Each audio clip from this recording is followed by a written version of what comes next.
Real Stories Tapes True Crime is your new true crime podcast fix. In our first season, we'll explore suspicious deaths at a California hospital and a skydiver landing dead on a suburban driveway with a bag containing guns, drugs, and night vision goggles. To join our investigation, search and subscribe to Real Stories Tapes True Crime on Apple Podcasts, Spotify, or wherever you find your podcasts.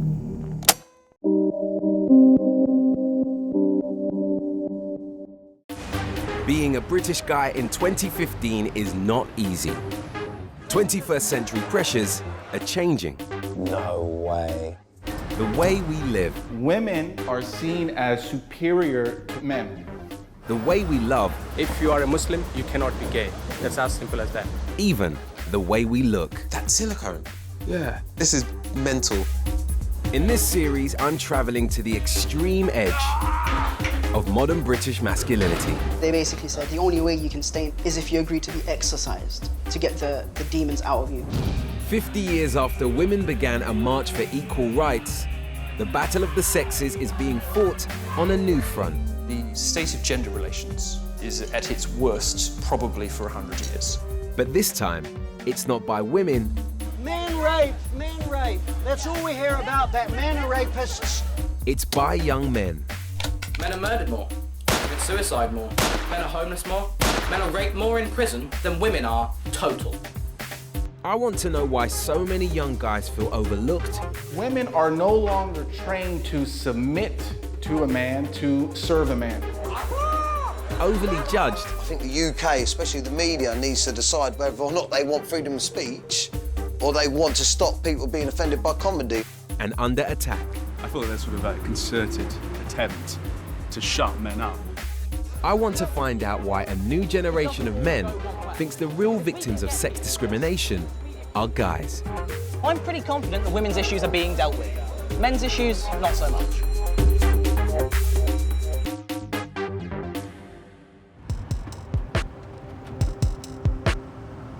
It's Sunday morning, the perfect time for a lecture by a man who teaches guys how to get more sex. Meet American blogger, Roosh V. So what I wanted to talk about today is having sex with girls you don't really like. I probably am not going to spend more than a couple hours just to access their warm, moist cavity holes. Roosh made his name as a so-called pickup artist, writing guides for young men on how to sleep with women around the world. He's got a book called 30 Bangs. What? Bang Ukraine, bang Iceland, bang Poland, bang Lithuania. Don't bang Denmark. Apparently Denmark isn't worth banging. But in 2012, a US civil rights group included Roosh on a list of websites they branded hateful and misogynistic. British girls are busted. You know they're not that old, but they just look old, like they've been working in a factory or coal mine their entire lives. But he hasn't let that hold him back. He's now on a world tour. Though from the sounds of it, he's expecting trouble. He's actually kept the venues that he's doing his events at a secret up until the very last minute. According to his website, the reason is that he's worried about feminists. Is what he's doing and saying so offensive that people are going to try and shut down this event? The name of the talk is The State of Man. One of the first bullet points in terms of what his speech will contain is something about the paradox of modern women. It feels like it's a lot broader than here's how to chat up the lady that you fancy at the bar.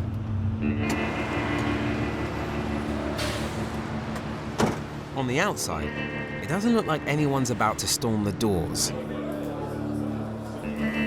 But inside, I'm starting to notice a real atmosphere.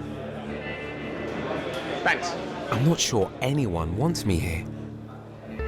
We've already agreed not to show the faces of anyone who wants to remain anonymous. I'm pretty sure that this is the first time I've filmed anywhere where everyone insists on it. Roosh's topic today is the state of man. Maybe it's more controversial than I expected. Sorry to jump in front of the queue. I just want to say thank you for having us here, man. A lot of people have turned up today to hear you speak. The reason I came here is because the percentage of English men who read me is very large. And that is a weird thing because I'm not from here. But the problem is men are not allowed to speak the views that I am speaking. It takes an outsider to come here and not be afraid of the hate crime laws that you guys have to give the truth.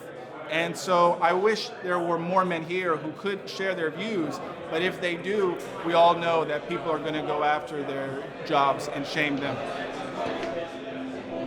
You've got all shapes and sizes in here. It is really a broad spectrum as well in terms of race and background, and it actually feels quite excitable in here. You know, there's a room full of men who are excited about what they're about to hear.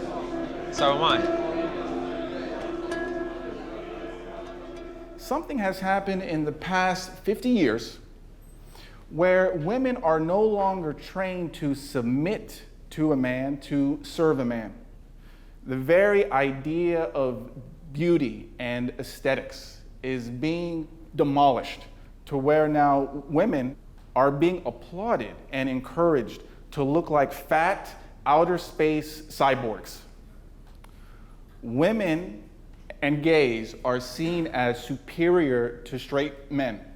Anything that a woman or a gay person wants is theirs. But anything you want, sorry, we cannot help you. All of you here are seen as rapists. You have to be taught how not to rape by a feminist who is really fat. Now, these aren't really the dating tips I was expecting. This is beginning to sound more like a conspiracy theory. The bad news is that we haven't hit the bottom.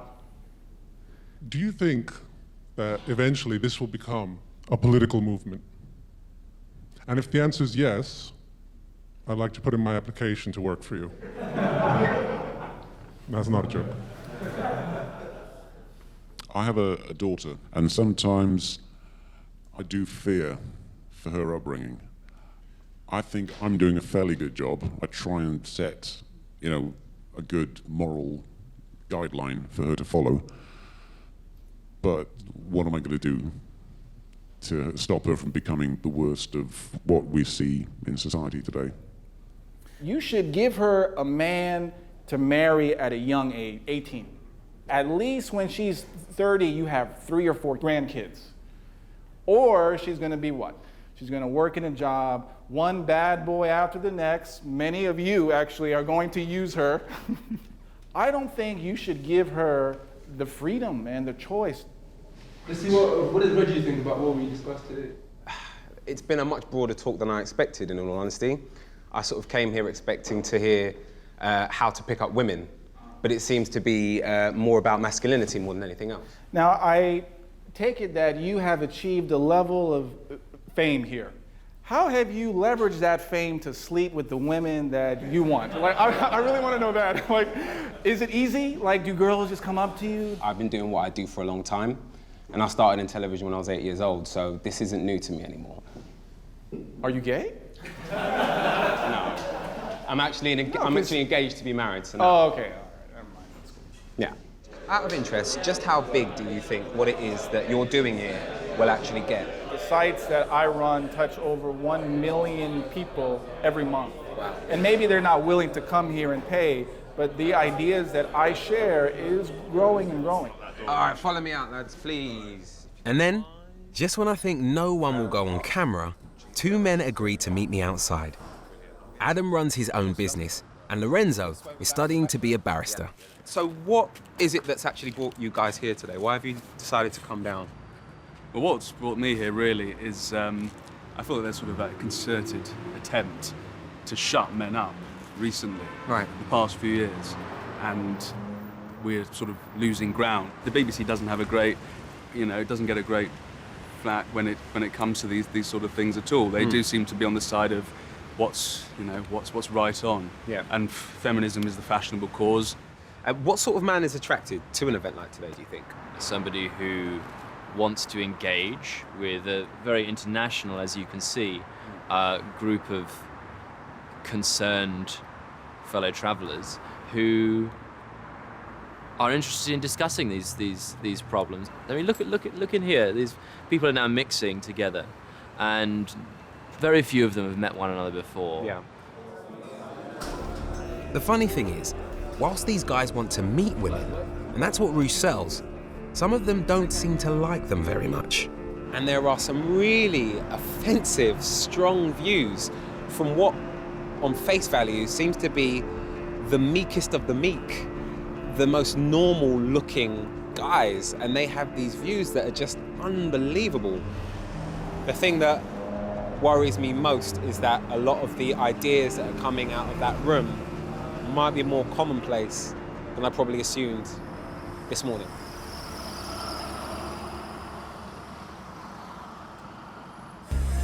Nevertheless, many of the men I met at the seminar claim they had to hide their views and their faces for fear of repercussions at work. There is one guy whose view on this I'd really like to hear. Comedian Daniel O'Reilly built an online audience in the millions with short vines showing proper geezer dapper laughs out on the pool. What's your name? Carly. Carly? Fucking she knows. Carly, you're lovely. Hey, you're lovely. I've always had a thing for lovely women. Do you want to see it? Hey! And landed himself a mainstream TV series off the back of his success. All the girls down the front are always the same. They start off at the beginning. Dapper! Dapper! Halfway through the show, Dapper! Dapper! After the show, But Dapper's laddishness was branded sexist and even misogynistic from the start. And when it was alleged he'd made a joke about rape at a gig, Daniel found himself on Newsnight defending his entire act. Just show her your penis. If she cries, she's playing hard to get. What you're saying is that women who say no don't mean no. With no disrespect to you, do you think, looking at me now, that I actually would go out and do that? Although Daniel apologised, his TV show was cancelled. But his character Dapper Laughs lives on. The only reason I wear a condom, right, is to stop the girl getting pregnant. But I've got a couple of other tips for you. Get yourself one of them morning after pills, yeah? Crush it up, put it in her drink. I'm joking, respect women, respect women. From the sounds of it, Daniel hasn't made any changes.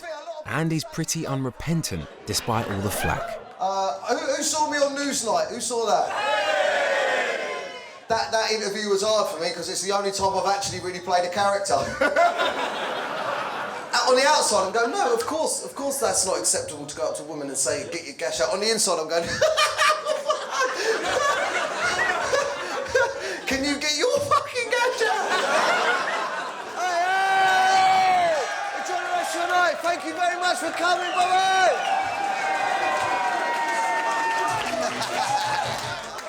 Get this fucking beer. How do you think that went? The show was great. Yeah?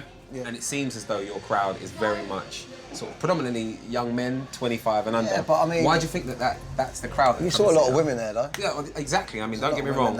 I'll get to the girls, but I mean, the mainstay of your crowd is young men. Why do you think that is? I think just because when I started off doing the comedy, I was really trying to take the piss out of men's attitudes, like, oi, oi, fucking, she knows, like, and a lot of people don't want to go and laugh at political satire or current affairs.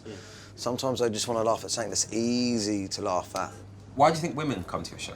Unless you've got a cause to fight, like you're a feminist or you're against sexism, or unless you've got a cause to fight, a lot of the young girls are like, they can see I'm taking the piss out of men. Do you think that it's the reason that what happened to you happened was because you made a joke about something as serious as rape, or do you think it happened because of your particular brand of humour? I think it happened because I blew up outside of the conventional way of becoming. It wasn't that one incident, it was just the speed that you got to where you were. I was getting shit from that. Oh, sorry, I was getting stuff from them same journalists, from them same people, months before that. They were just looking for something. My family personally has been affected by sexual violence. It's not a joke, do you know what I mean? And the only reason why I quit at the time is because what the media were putting on the family. It was horrible. I always judge how well I'm doing in life by what my mum says. And my mum has not been offended by anything that I fucking put out there. Because she knows I'm taking the piss out of men. But listen, do you know what they're doing in the media now? They won't go, oh, I didn't find it funny, but I respect his audience and that he's allowed to do that brand of comedy, they will say it's shit.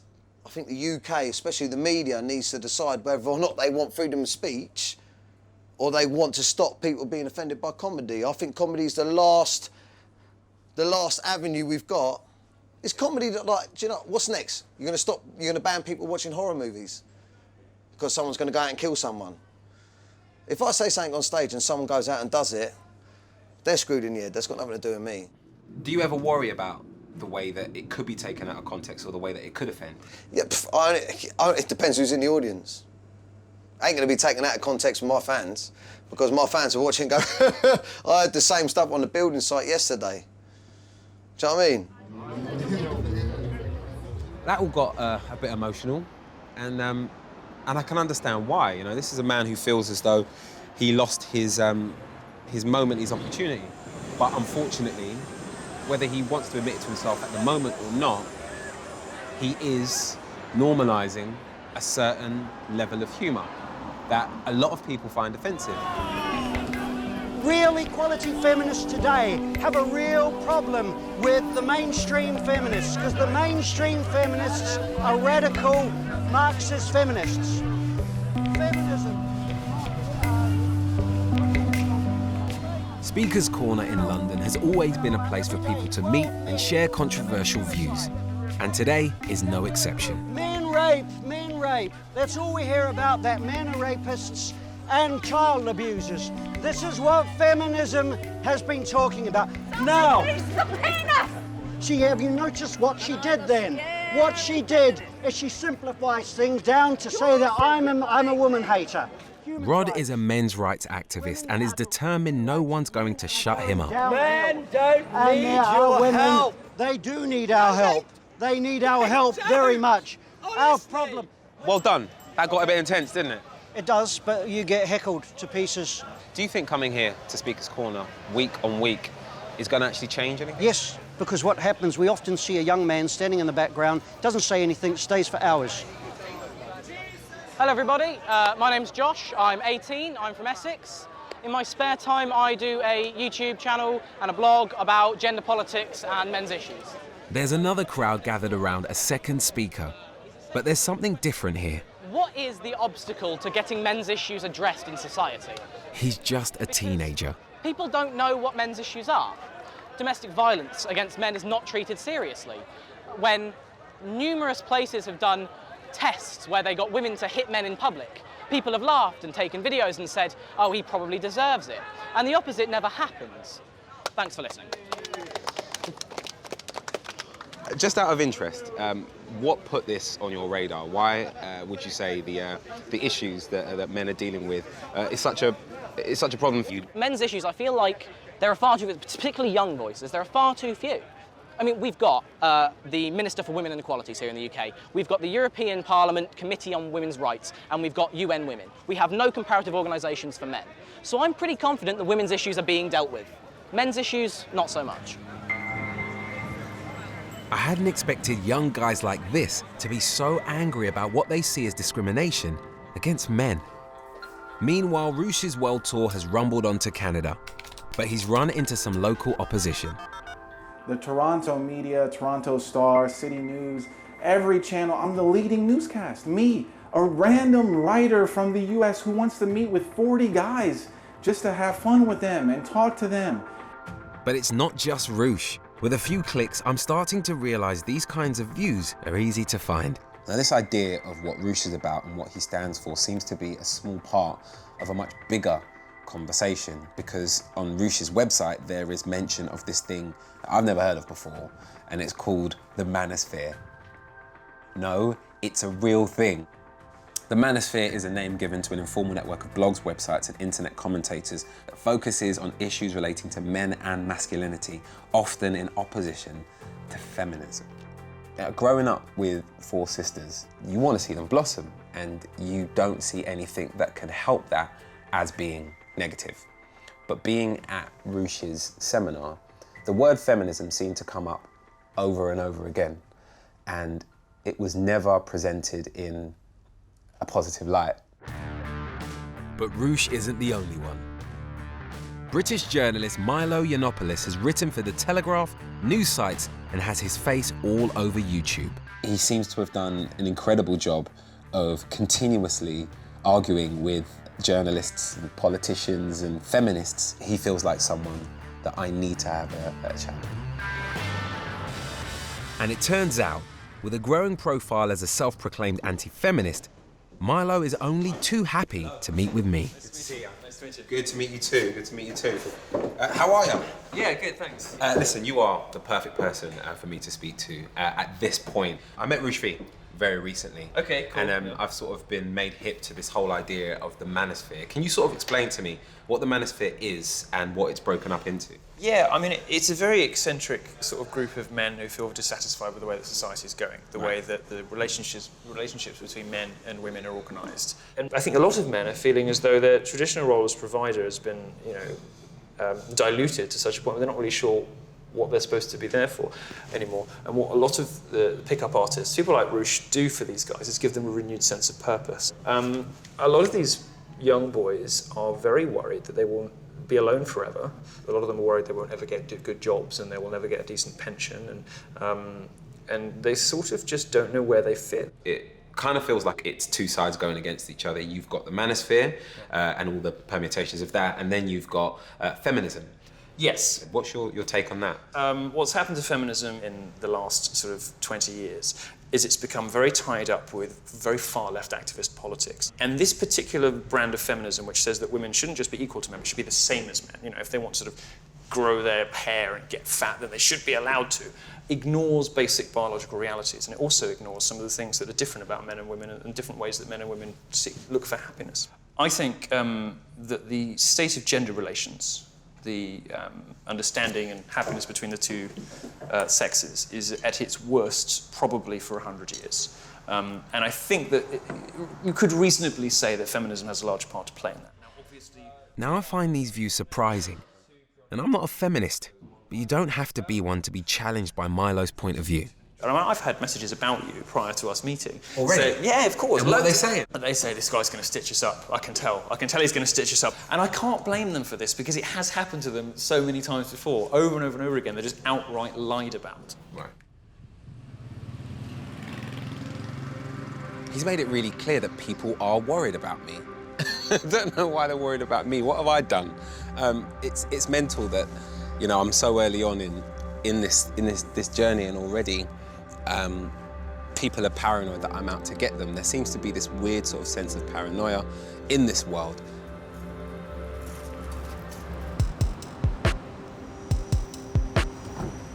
It's frustrating to be judged before I've even begun. I want to see if I can persuade anyone from these secretive online groups to meet me face to face. They have started discussing me and what it is I'm trying to achieve online. Now, when I say discussing, what I mean is putting up video blogs on YouTube.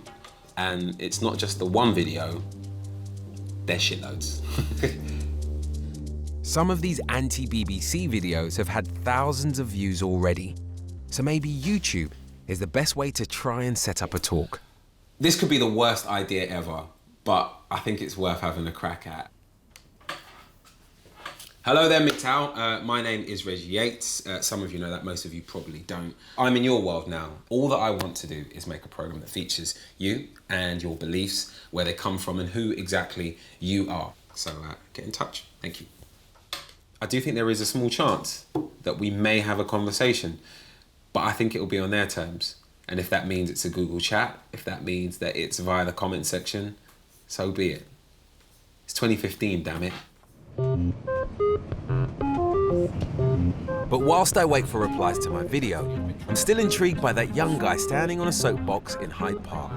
Welcome to Feminist Idiocy. In contrast to feminist hypocrisy, this series is simply me explaining issues that feminists talk about that are ridiculous. Josh told the crowd to check out his videos on YouTube. So I have, and the content is far more extreme than anything he said in the park. So the best way to discuss rape and the chances of it happening is to take the emotional element out of the question. Of course, that's why feminists are shitty at discussing rape. That was it. What on earth is it that is inspiring someone so young to say so much? And why does he feel as strongly as he does at such a young age? At 18, I wasn't thinking like this. We are now approaching Colchester. Josh has agreed to meet me at his home. I want to find out what's behind his views. There he is. Hi. Hello. How you doing, Josh? I'm good, you? I am good also. Thank you for having me in your home. Oh, it's okay. Why have you got a Anfield Road sign up? Am I in a Liverpool Football Club house? Dad's a big Liverpool fan. Oh, get me out of here. So you live with your parents? Yeah, mum and dad. Okay. All right. It's the room. There we go. Right. Okay, what are you working on over here then? This is the script. A massive sort of document. Oh, so you write scripts for your videos? Yeah, I do script them. I used to not, but then I just ramble and go off on a tangent and have to edit loads of stuff out. So that's a script for part 1 of my drunk sex series. Josh is recording today, the latest in a series on how men can be unfairly accused of rape. All right, I need to see the studio. Studio's probably a generous term, it's just our spare room. The people who owned this house before us had a very young daughter, so it's decorated for like a 2-year-old girl. Oh, right, okay. So. Oh, you weren't joking? No, it is. You really aren't joking. Mum bought that as a joke because it went with the room in a sort of funny way. That's not a serious thing. Okay, so this is where you shoot your videos, this is it? Basically, yeah, it's a tiny little set. This is the chair? That is the chair. Can I sit in the chair? You're welcome to sit in the chair. Look at this. Do you not think that it's crazy that, you know, you're literally sat here in your spare room with a camcorder and a bit of a script and suddenly people all over the world have access to your points of view? It's insane. It's insane. I've got, you know, just over 2,000 subscribers watching these videos and liking what they see. I want to see you do what you do. Okay, yeah, I can do that. Let's do it then. Can I help in any way? No, at the moment the camera only works when it's plugged in, so I'm going to have to do that. Fit loads, come on. So what's the theme of the video then? Measurements of drunk sex. So what is drunk? Just out of interest, why is this issue on your radar right now? I read an article in, I think, Huffington Post about California's new yes means yes law. So the basis of your think piece, if you want to call it that, have come from what exactly? Mostly from just sort of thinking about it, really, because it's just something, a lot of the things I talk about are just things you can understand if you just think about them in more detail. Hello everybody, welcome to Drunk Sex, a treatise in 3 parts. So, let's try that one again. Hello everybody, welcome to Drunk Sex, a treatise in 3 parts. This is part 1, measurements. So, drunk sex, a lot of feminists are now saying, is rape. Think about the perils just of going on holiday.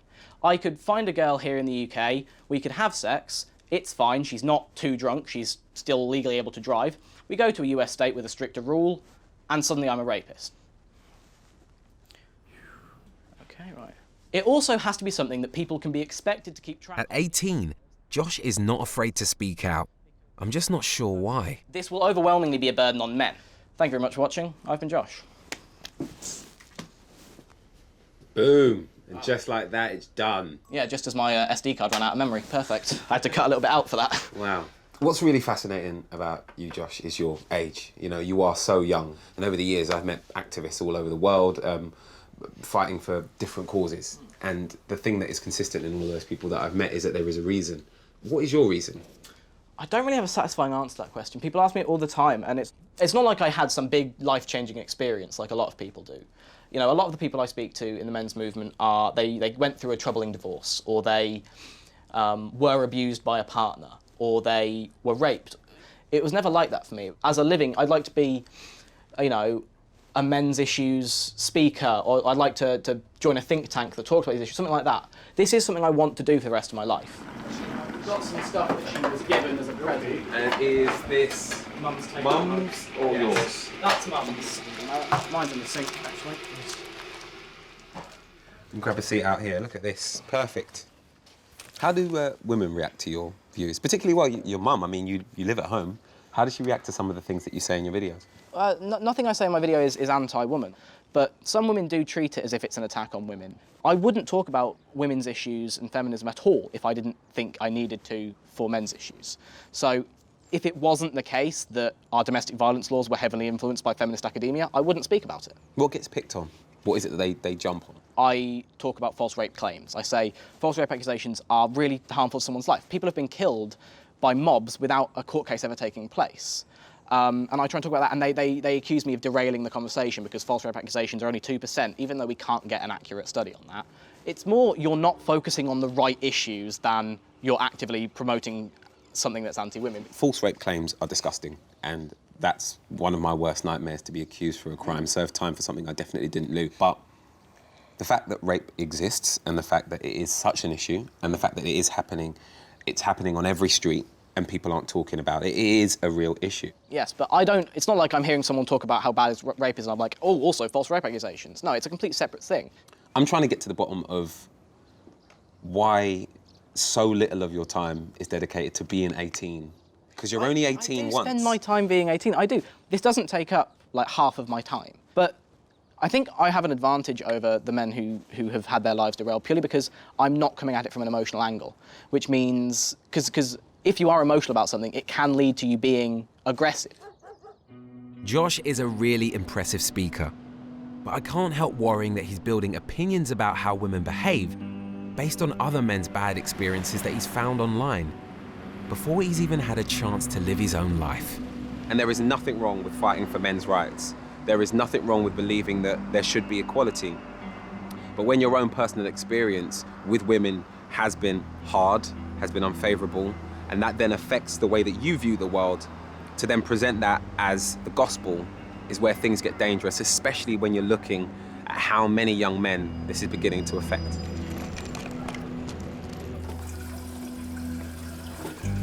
But at least Josh is prepared to stand up, be counted, and meet me face to face. And other anti-feminists on the internet? Not so much. But my video has caused a reaction, and plenty of anonymous men have had their say. Only a fool would trust this dude. Fuck off. BBC stands for Big Black Cock. If this is what I'm receiving after literally sticking my tiny brown pinky toe into the pool that is the Manosphere, what is it like for a feminist? What is it like for someone who says, I disagree with you guys? I don't know. Journalist Laurie Penny has written about both men's rights activism and sexism on the net. She's agreed to talk about the kind of response she gets when she does. So exactly what sort of interaction have you had with these guys online? Well, in terms of threats, I've had everything ranging from individual attacks, people sending me pictures of like gross pornography with my head pasted on, getting fisted by Hitler. I had a bomb threat sent to my house, people saying they knew where my house was, I had to leave, so did my landlord. People really want to intimidate me and anybody who writes about feminism online. Could you show me some of the messages that you've actually received? Yeah, well, I'm not totally happy with them showing on camera, but you can have a look at them. Yeah, I mean, people just send that sort of nonsense to me. Well, that's one of the milder ones. Oh my God, so... Yeah, that was last week. Is that a picture? That's actually, they found a picture of you and pasted it onto that image? Yeah. Why are you specifically being targeted? Well, it's not me specifically. It's every woman who writes about feminism on the internet to some extent. I'm absolutely not the only one. The intention is to silence people and shut them down. I think it's very ironic that these men's rights activists claim that they feel silenced when they are organising to silence women. What is it that's motivating these men to do this? I mean, what is the problem that they have that is manifesting itself in sending these images, do you think? There is a lot of genuine frustration behind the men's rights activist movement, and I understand the emotions that are behind that sense of powerlessness and a feeling of loss of power.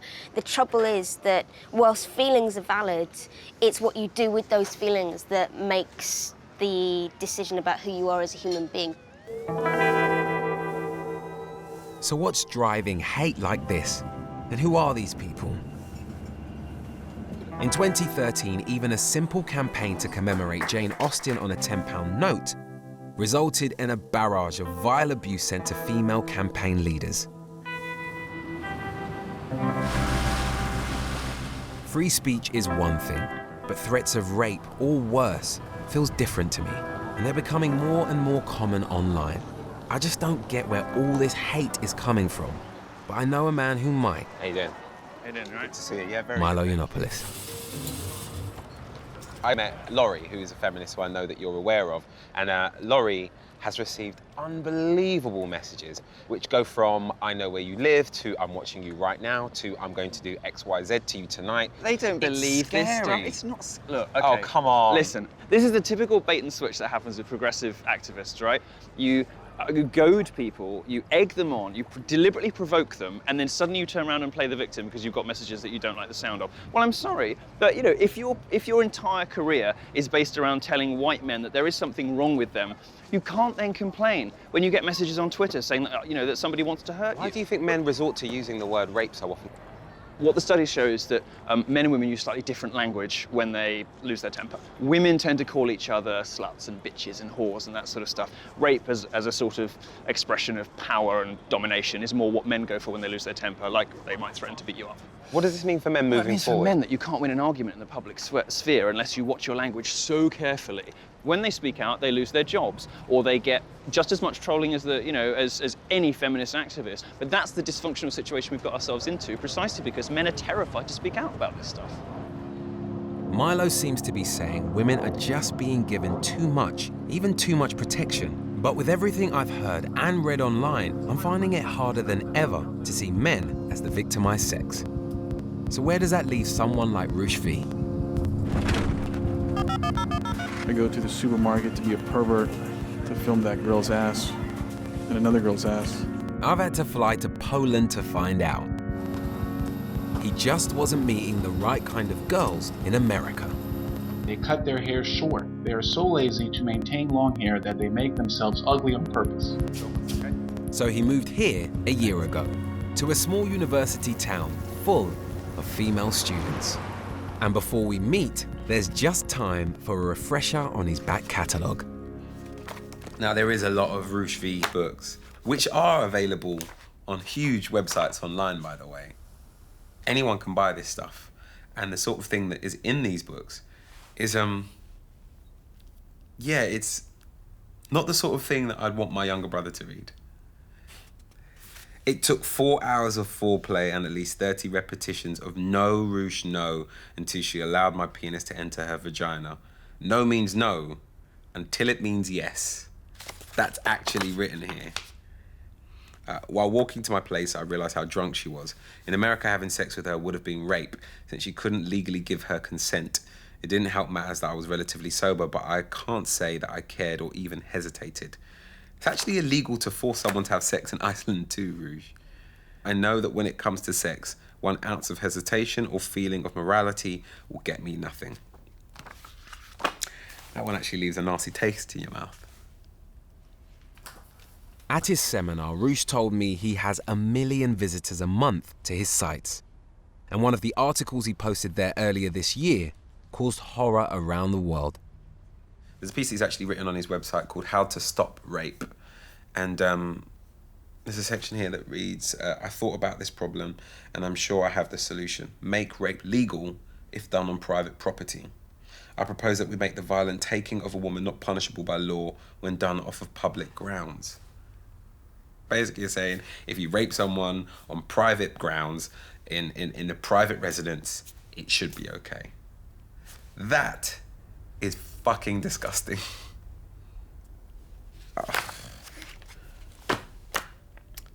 This isn't about confidence.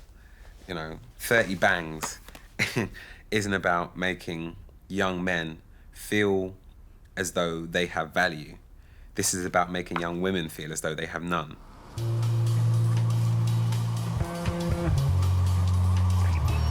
Roosh is now back from the Canadian leg of his world tour, where there was a furious reaction to his article on rape. The mayors of Montreal and Toronto tried to ban him, and he was even physically attacked in the street. Now, I'm about to meet this mammoth of the Manosphere in his own home. Hey, Reg, how's it going? I'm very good, thank you. I haven't seen you in a while. It's a shoes off house, isn't Yes, it? please, shoes Okay, off. no worries. I maintain a clean home. It's a big old apartment you got here. Here's the bed. One of the signs I used in the lecture, Oh my God. I found a way to use it here. Oh, You know, I mean, really? just- Is that? I mean, please just- tell me you put that up for my benefit. Is that normally this, there? I mean, you know, this sign I hope will stay here. Again, I know you already saw this sign in London, but I think there's another use of it that I can use here. And I work here, so all the genius that you may have come across that I've put out starts there. What's in the kitchen? Is it pure muscle building foods? Look at that. No, it's like, you know, healthy food. We got vegetables, eggs, Yeah. cheeses, whole foods, Yeah. right?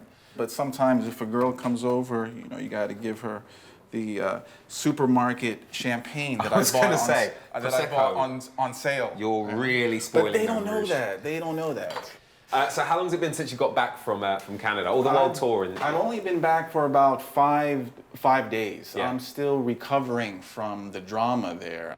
They took one article I wrote called How to Stop Rape. It was a satirical thought experiment that the way to reduce rape is to encourage women to take responsibility for what they do. And I say we should legalize rape, which of course is an absurd notion. But I've actually read that. Yeah, but they I've took read the piece. And you use the word satirical, and it's quite hard to find the satirical angle to it when you're actually reading it. The point I'm trying to make is what would happen if we took this absurd notion and took it in a literal sense. Well, women would just take more care of themselves like they take care of their smartphone, their purse, and their car. But what the media did, they said he is a rape advocate. I'm surprised at how indignant Roosh seems at how his rape article was taken. My goal as a writer is to make sure that my ideas spread far and wide. So of course satire is going to be misinterpreted, but to be misinterpreted by everyone in Canada, all the media, and even the politicians who came out against me, seems to be a deliberate action of theirs to paint me as someone that I'm not. Roosh can't seem to see himself as anything but the victim in this, despite so many people's horror at what he wrote. I'm wondering if he will take any responsibility for what he's telling young men about sex. One of the things that really troubled me, particularly from a point of view of someone who has a younger brother who is in his teens, if he were to read that book, for instance, and read the passage, no means no until it means yes, I'd be really concerned about what that might do in his mind.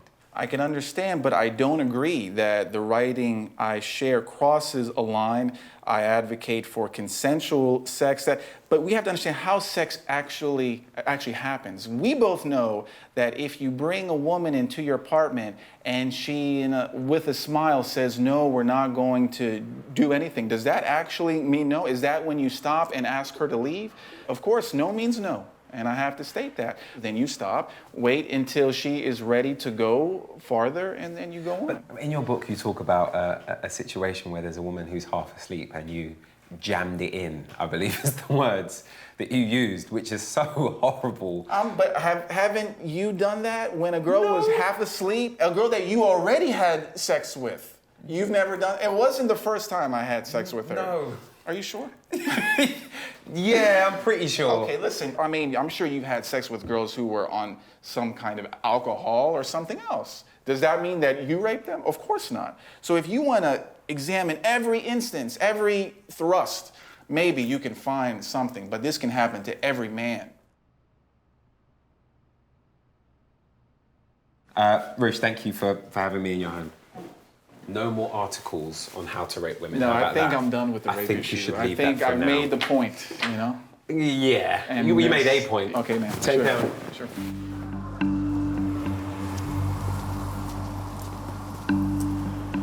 It was an issue when I was growing up, and it seems to be an issue now, and that is that young men need role models. They always have and they always will. And it just seems as though this movement is providing role models, just a different kind to the ones that I agree with. I think if you've got a man to look up to that is telling you that you'll be all right and that is showing you how to navigate this weird world, then you might just survive. But if you've got someone whose view is massively skewed and massively influenced by their own inadequacies or issues, then you're going to have some of your own. My worry is that there are a ton of young men who are desperately searching for something and are finding it in the manosphere, when in reality, what they actually need is they need a confidence boost, and they need someone to show them that you don't have to be this way to be successful in any part of your life, particularly when it comes to women.